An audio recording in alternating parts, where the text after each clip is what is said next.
All right, let's go.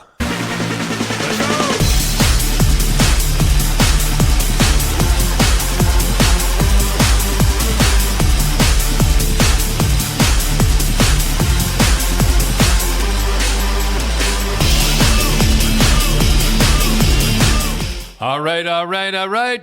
Hey, don't forget the 6 goals on Big Bob there. Yeah, the Oilers have scored 7 goals in less than 2 periods on Bobrovsky since the last. And you never know. You never know about those goaltenders. They're a flaky bunch. Well, you've come over and watched the games, Cindy, and you've watched the games. And out of the 4 games, I think the Oilers have played better 3 of the 4 games. He held Florida in there. Right, he stole the first game for sure. Second game, he played well. Even. Third game, I thought the Oilers played better, and he stoned them. I don't understand why he doesn't start McDavid, though. I always put my, there you are. There they are. Check them if you want. Yeah, because who'd you start when you're? I used to start McNabb. 40 goals. Yeah. Winsink. 26 goals. And O'Reilly. 90 points. And then we had Park. If you hadn't been for Bobby Orr, he would have. Yep, most underrated guy in the NHL ever. And Milbury. Big guys. Yeah, big. People don't realize how big Mike was. Yeah, he was about 6'2". Yeah, and he was big, like a big, stocky guy. But let me ask you, would the other coaches sometimes think that you were starting your tough line? I don't understand it. As opposed to they were a high-scoring line, but maybe they only knew them as... I put them on because they were big. I didn't put them on. Yeah, that was intimidating because Peter, he was well over 6'1" or 6'2". 6'2". He was 6'2". So why would the other coach put on their good line? I don't understand why he doesn't start McDavid. And I'm not knocking him or anything like that. So, Dad, you know what's interesting watching the game with you? You were talking about pulling him in the first period. You said you'd say, I'd get him out of there now. Yeah, I would have got. You were thinking about it before anyone was. I would have got him out of there at the first period because he didn't have many goals scored against. And I would have got him out of there the first period. Yeah, you could just see he wasn't. He wasn't into the game. No. Funny thing is, like the NHL and the NBA finals have kind of followed suit.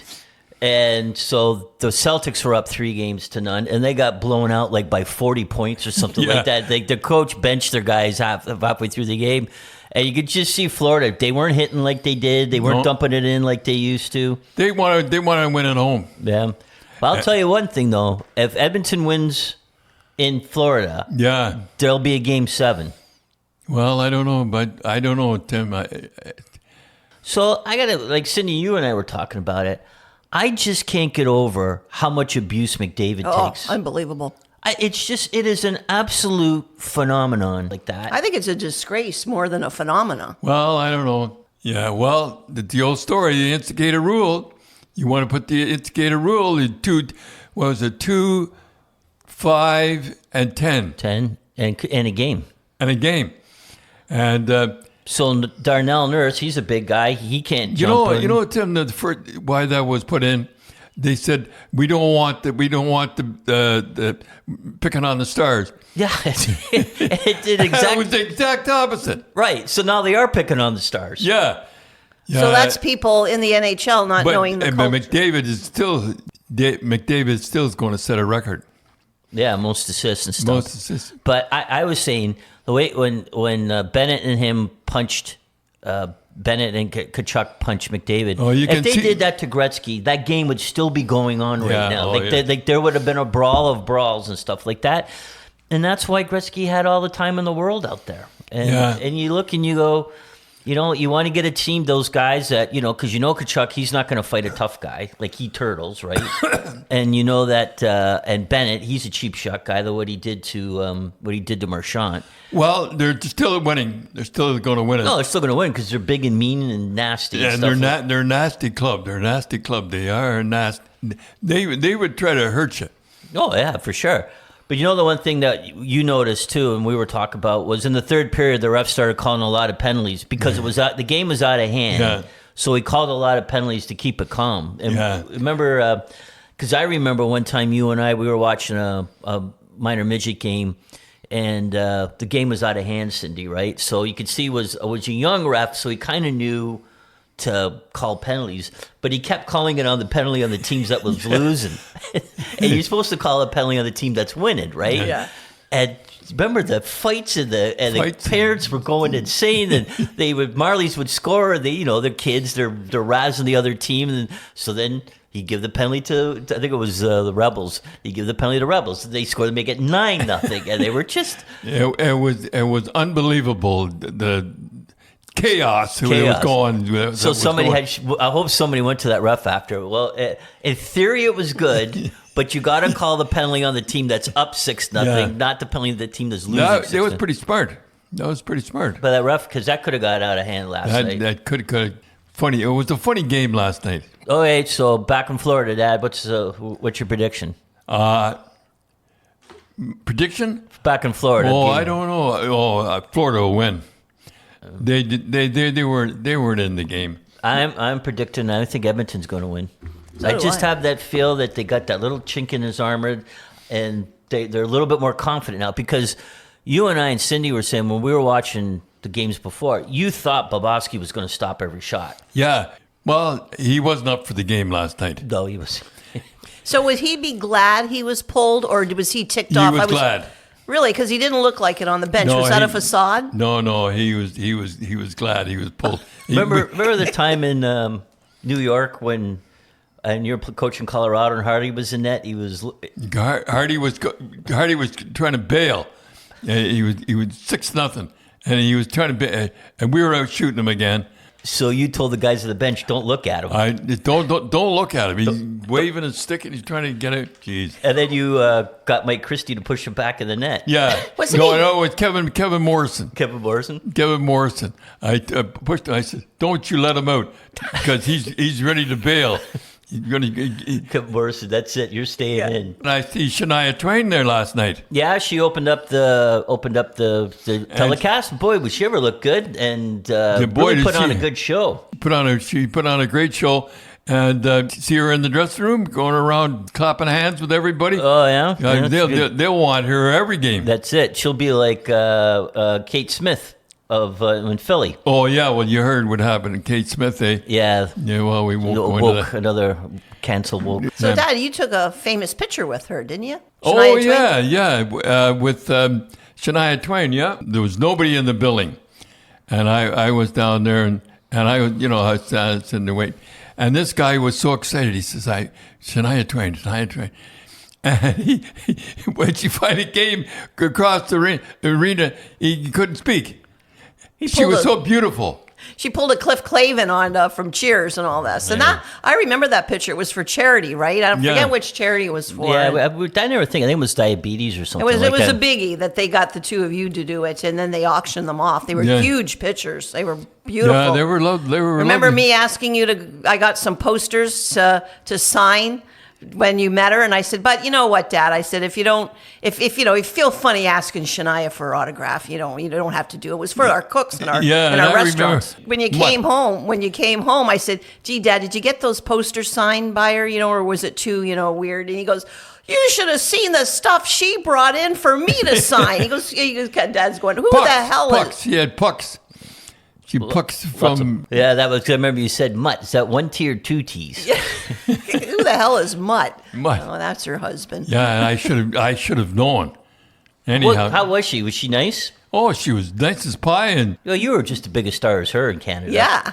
I mean, she probably felt funny asking you for all. You had a ton. She had a ton of more stuff for you to sign. Yeah. You had some 2 or 3 posters. Big deal, right? And she had pucks to sign. So, Dad, something happened in Game 2 in the finals that Aaron Ekblad put a chokehold from behind on Bouchard. He tapped out, but that happened to you when you were a rookie, right? I would have tapped out, believe me.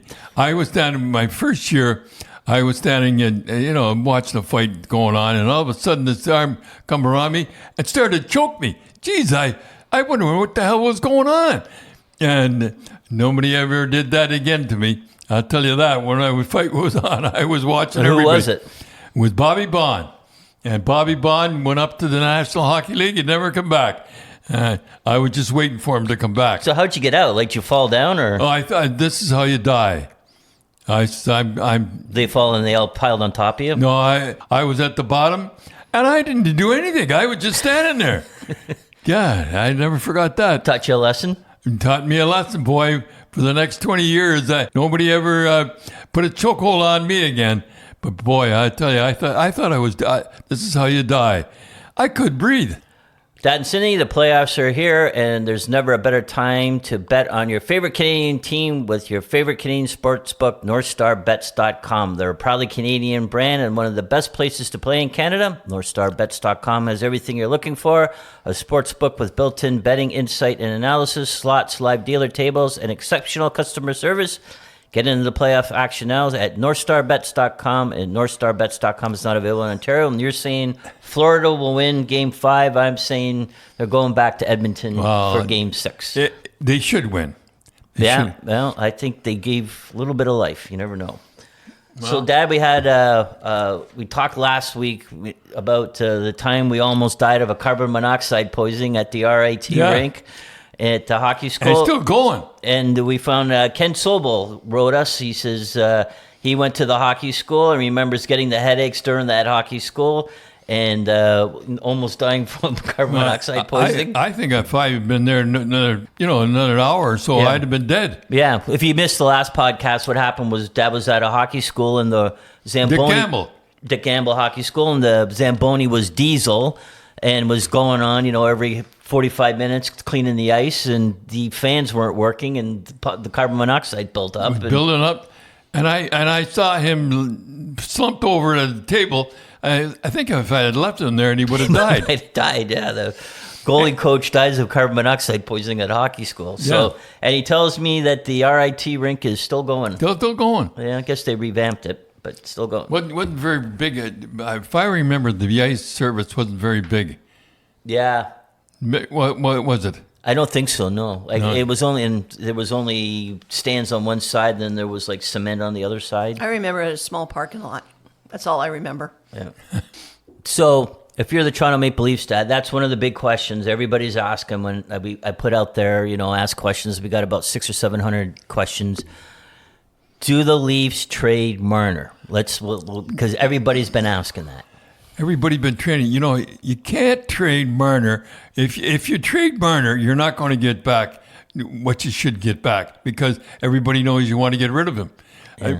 You don't want to get rid of him, but if you have to get rid of somebody, it would be Marner. He can't jerk the Leafs around. He's got to let them know if he wants to sign and how much, so that they can make a thing. Don't pull a Sundin where, like, I don't want to be traded. I want to retire as a Toronto Maple Leaf, so they don't trade him. They don't get anything for him.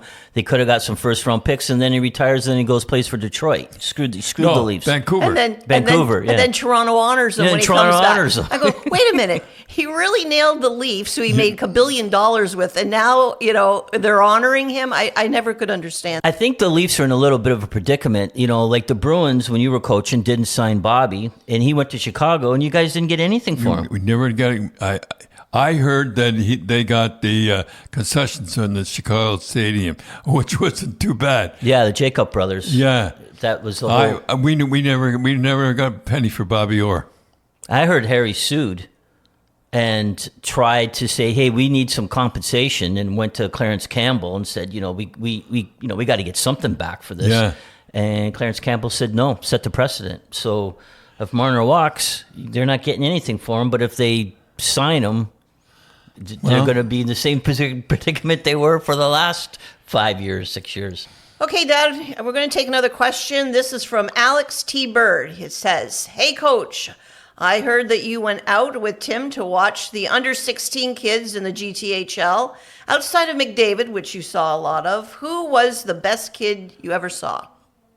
Let's see. I'd have to say Ho-Song. Remember? Oh, yeah, Joshua Ho-Song, yep. Remember he got that goal? So he was a year older than McDavid, but he could skate as good McDavid. He was unbelievable. I think he handled the puck better than McDavid at that time. but McDavid was just, he had that every shift. Whatever happened to that guy, that Roland McEwen? The first time we saw Connor McDavid, he would have been 13 years old playing against 15 years old, and he came up with a kid who was 14, Roland McEwen. McEwen, boy. And boy, was he ever a good defenseman. And then they were playing for the Toronto Marlies. What happened to him? He's playing in the American League. Is he? Yeah. Boy, I thought he had a lot of potential. So I don't know, but Hotong was the best I ever saw. Yeah. He was just as good. But you know what? You hate to knock the kid, but he had an attitude. Yeah. And I remember talking to an OHL scout, and it was McDavid was going to go first. And then there was somebody else in the mix in Hosong. And I was talking to the scout who was picking second. And he said, I hope they pick Hosong. I'm talking to the scout who was going third, actually. He says, I hope the guys that are going second pick Hosong. And I go, why? He says, because I don't like his attitude, but he's too good to pass up. Yeah. And he was good. He was Hosong. Joshua Hosong, yeah. Boy, he was. Sometimes they don't like to deal with the parents. Tell them yeah. You know what I mean? Sometimes whatever it was. Yeah, you're right. I remember one time, twice, two things I remember about parents catching heck was one time we were standing at the Etobicoke Ice Sports, and there was a bunch of scouts, and we were we always stood in the corner because there's no seats there. And the parents usually stayed away from us. And for some reason, this guy was amongst us, and he started screaming and yelling and banging on the boards and just going bananas. And everybody's looking at him and saying, who is that guy? So we found out who it was. And I said, oh, that's number 6's. Number 6, yeah. Number 6's dad. And all the scouts, almost in unison, scratched the kid off the list. And they just said, I can't draft that kid. He goes, that guy's going to act like that. He goes, my GM would say, what are you, nuts, drafting a kid like that with the dad? And then remember the time we were at North York and the dad started yelling at the coach? And he run down and you just see all it just... He ran down and was yelling at the coach during the game. And you just look at the kids, the guy just went... Well, let that be a lesson to all parents out there. The scouts are watching you, too, if you acting goofy. Oh, yeah, for sure. And, we went to see Connor McDavid, never knew who his dad was. You never came up to say... Well, I knew who his dad was. Yeah, he was a big guy. We kind of knew, but he never yelled, never... The only thing he did that bugged you was... He used to go down to... Like, he was sitting in the corner where they were, the offense, right? Yeah. So then after the period, instead of staying there and kind of support the goalie, he walked down to the other end to watch the goals. All the fathers They all did that, yeah. It wasn't just... So did you ever look at the mothers? We looked at the moms to see how big the moms were because that's a good indication how big the kid was going to get. Oh, I never knew. See, these are the secret stat of behind the scenes. I never knew that one. Yeah, you look at the mom. Like if the dad's big, but you look at the mom and the mom's tall, then you kind of go, well, he's going to grow more or whatever. Mm-hmm. That was, I don't know how scientific that is, but that seemed to be the. You had more tricks and whatever it was. Yeah, it's like I remember we were watching games and we wouldn't even know what the score was when we left, right? Because you're watching the kids, right? Yeah. And then a lot of times, if the team's losing, you want to watch the kid because you want to see his attitude if he's losing. If he's losing by 4 goals, does he quit? So because remember you were watching Robbie Fabre. And you gave the coach, you went over and told the coach. Yeah. I said, tell that number 6. I think he was number 6 at the time. Yeah. Anyhow, tell that number 6. I said, every scout in the building saw him skate off the ice that time when they broke away. Yeah. And I said, tell him to put his head down and go back just as hard. Right. You told him, I said, we don't like his body language. No, I don't like it. I don't like his body. But he had a pretty good year last year. Yeah, no, he came out. He's been a real tough luck guy with so many injuries and stuff like that. Yeah, But I used to sit with the moms. You know what they called you guys? All the moms knew the scouts in the rink. Do you remember what I told you? They called you guys? Yeah, we all wear black, right? They called it. They used to say, "Look at the black crows up there." And I go, what? He goes, look at all the black crows. He says, judging our kids up there. That's right. Y'all wore black. You always wore black jackets, right? Yep. And that's in fact, I was sitting with one of the moms whose kid was playing last night. In fact, but anyway, I won't get into that. Who mentioned it? Who? Nurse. Oh, yeah. Nurse. Darnell Nurse. He played with Max, played for Don Mills. So I knew Leanne really well. Yeah, and he was. And they were going, look at them up there. Look at them. He was as tall. He was as tall as he is now. I know. You look, I say, gee, he hasn't grown that much. He right. was so tall. He was still six. Is that why you think he stood out so in GTHL? Is because he was tall then? No, he was good. Like he was really good. But I remember the thing you said with Darnell Nurse was he was best when his team was down by a goal. When his team would be down by a goal, he was one of the best players on the ice. Yeah, because he'd go. Then the team was up by a few goals. You would notice him as much. Well, he's playing pretty good now. Yeah, it was good to see him get a goal last night because he didn't play very good the game 3. But anyhow, yeah, that we're Crows. We do. We sit and we judge. That's right. Yeah, that's right. Yeah, Dad. So it was McDavid and Ho-Song. They both played on the same team. I think were the two best guys that we ever saw. But the first time we saw McDavid, I remember Dad walking out of Iceland. It was freezing cold. What did you say? Oh, well, that Mick kid's on the pad. Yeah, who was that kid? McNugget or Mick? I said, I don't know who. Yeah, we better keep an eye on him. You know him now.